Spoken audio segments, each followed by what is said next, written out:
Hey guys, so why is it that when we start to heal, that sometimes it feels worse? It feels like we're making things worse. And I've noticed this. A lot of guys I've coached over the years, they say that they have that same experience. Maybe you've had that as well. When you first step into healing, you do often expect this constant peace, this clarity, this lightness all the time. And sometimes you'll experience that at the beginning. You'll have these realizations and you'll get this sudden rush of clarity that you see that you're just protecting yourself. The ego is just protecting itself, or a lot of the trauma is just this way of coping with things. And you see the light, you understand why you've been acting in certain ways. And then you think, okay, well, if I just keep meditating and I just keep confronting the past, and I just keep releasing these old habits, life will then just constantly be easy. But what actually happens is it just adds to a lot of confusion, and that's why you've got to just keep going, because you have to double down on you just got to keep going. But then old memories will come back, and then the pull and the want to go back to these old destructive behaviors like apathy or an addiction or self-sabotage becomes stronger, because then you question yourself more, and then instead of freedom you feel trapped. And again, it's another paradox, because it feels worse. Like you are healing. In the long run it's going to work out, but you feel worse than before it actually starts to feel better. And the reason is, it's because it has deep roots in how the mind, body and nervous system are built. And to understand this, you have to see how trauma embeds itself, how protective strategies develop, and how the process of unwinding them exposes everything you've been avoiding. And it's when you start to see that what you've been avoiding, that's when it becomes difficult. And also there's this feeling of all of the opportunities that you could have had if, for example, things hadn't just gone the way they did. And then you have this moment of like, oh my God, I have been creating all of these problems in my life. And then you go backwards and forwards between guilt and realization. So the thing is, trauma, it doesn't just live in memory. It leaves behind impressions, subtle imprints on the mind and body. Or in yogic language, these are called vasanas, or echoes. I spoke about this before. A vasana is this echo of the past, this way you think. It's 99% of the thoughts you've had are previous thoughts. You just think about thoughts. You repeat the same thoughts over and over. So it feels like you're repeating new thoughts, but it's really just a reaction to rejection, maybe, or if you're shut down or ignored, or you feel fear, or something something's hanging on your mind, you'll go back to these thoughts to protect yourself. And what will happen is, for years you'll have this. For years the mind will build protective layers around these wounds. You learn ways to avoid feeling them. You don't want to feel them. It's like the anticipation of the feeling is worse. So you just autopilot away from them through distraction, achievement, some kind of addiction, substance, controlling how others see you, success, sex, coffee even. You can't just be with yourself. All of these distractions. And these are just strategies, and they work. In the short term they work, because what they do is they numb this rawness underneath, but you never really get to the problem. You never really resolve anything. So healing begins when these protective walls start to come down, and that's why it feels worse, because suddenly you don't have that protection. You're open. And in parts work, it's like the exiled part of you that these other protectors have been looking out for. Suddenly he's vulnerable, and he's the part of you that got, or she's the part of you that got hurt. So this part of you that got locked away, it kind of leaks out, and it's exposed to the weather, right? It's exposed to the different environment that's out there, and you're just open in that way. So what you buried to survive, it now has this feeling, it needs to be felt, it needs to be experienced. And you're in this two mind, you go backwards and forwards of being like, okay, I can handle this, and then falling back on bad habits, and then being hard on yourself, and then seeing all of this. It's this spiral. But because you've started this process, you know that that's the right way to go. And I hope that makes sense, but that's what it was like for me. It was like I started doing this. I was like, okay, this is working. I need to keep doing this. But it was painful, right? So the nervous system in the body is what it is. It's wired. Obviously, it's wired to keep you alive, but it's not wired. It's not necessarily to keep you comfortable. So when something traumatic happens, the nervous system, it just stores it. And it basically just says, never again. We're never experiencing this again. Okay? That was too much. Rejection, never again. Being embarrassed, never again. Humiliation, never again. And then from that point on, even the hint of something similar, like a similar situation, it will trigger you. And you will go unconscious into a fight, flight, or freeze response. It's just the anticipation of it. And your brain is very smart. It will start to sense that. So when you start healing, essentially what you're doing is you're walking back into this part of you, this cave in your body that your mind said, we're never going in there again. And meditation, therapy, or deep self-reflection can bring you face to face with these emotions you worked so hard to suppress, but then you're kind of down there without a safety rope. And then the nervous system's like, okay, there's danger here.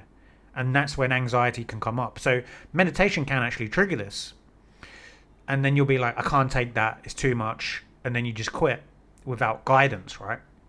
And this is why, I titled this video, this is why it feels worse at first. So healing means teaching the body that it's safe to feel what it once believed would basically kill you, destroy you. And that retraining, this reconditioning, it takes time. And at the beginning, it feels like it's just too overwhelming. And then you'll just be like, that's even worse than the pain that I was trying to avoid. I'll just go back to the old habits. So what you also have is the identity that you play to keep you safe. And if you have extreme trauma or complex trauma, a series of little traumas, like I always say in my videos, I was ignored as a kid. But that wasn't it didn't seem like a harsh trauma. It was built up over time. And that trauma shaped my identity. I came to see myself, not as I am, not the self, but through the lens of these kind of wounds. So maybe you grew up believing you weren't good enough as well. I believe that. So I built an identity around trying to achieve, trying to be something, trying to seduce women, trying to get validation. And maybe you felt abandoned, right? So you crafted an identity boundary around being independent, never need anybody, never asking for help, or never wanting conflict. That's the nice guy syndrome. That's definitely a trauma-based response. The nice guy identity, never wanting conflict, never wanting to rock the boat. Everyone else's needs gets put before yours. So healing actually threatens that identity. And when you start to threaten that identity, your alarm bells will ring. And that's when other ways of sabotage will come in.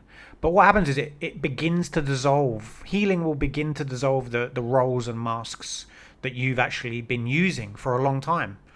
And that feels like death. That feels horrible.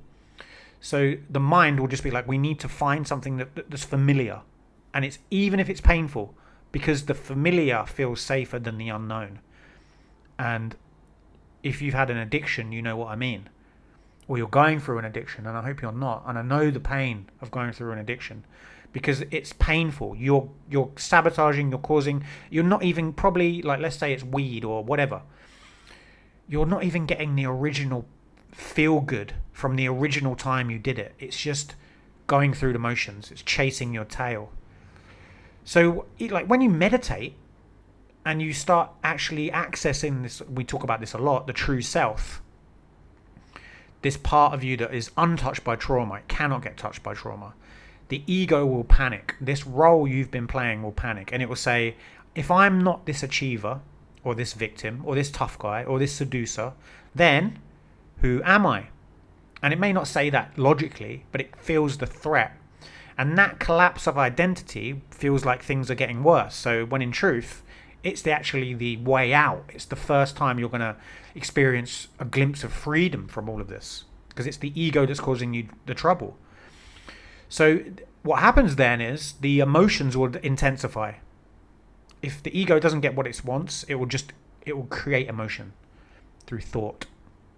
And one of the most shocking parts of healing is how emotions will just be more intense. You'll feel more angry every now and then. You'll feel more sad. You'll have neurotic bouts. You'll just be overblown by anger that you didn't know you had. Like grief will just come out, or shame or guilt, and it will just feel unbearable. And you've got to keep going. You've got to sit with it.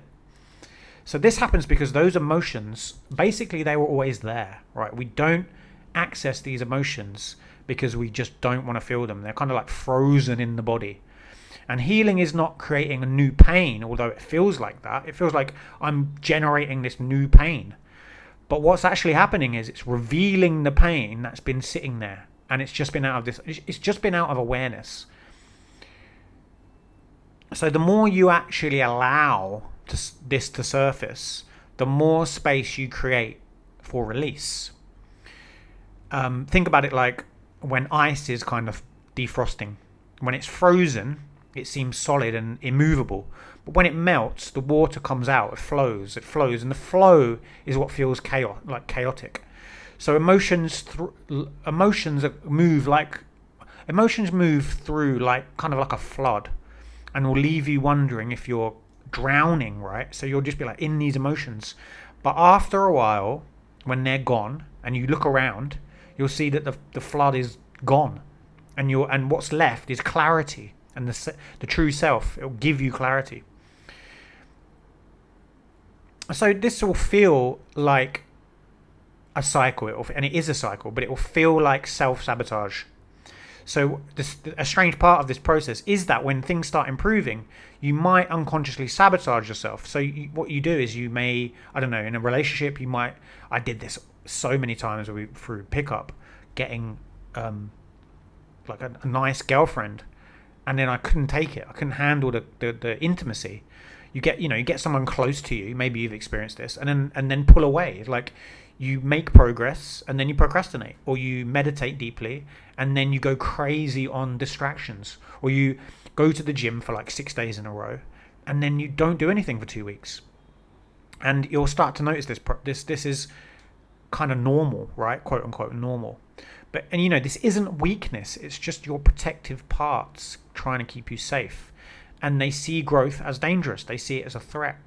Because growth means leaving behind the coping strategies that basically protected you for so long. So to them, letting go feels like going into kind of battle, going into the world. For them, it's like you are now a child running around the streets.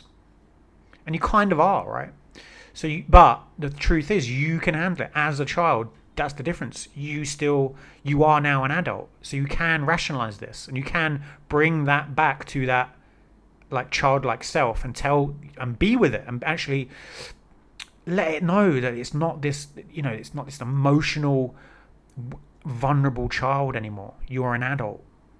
And what happens is, this illusion, it's an illusion, right? This creates this illusion that healing is making things worse, when in truth it's just all it is the nervous system's way of dealing with this new change. And you have to see it like that. So that's when you go unconscious into these emotions. That's the problem.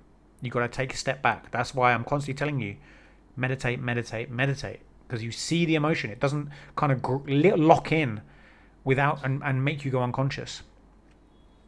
The role of the true self is the key. Okay, so understanding the true self.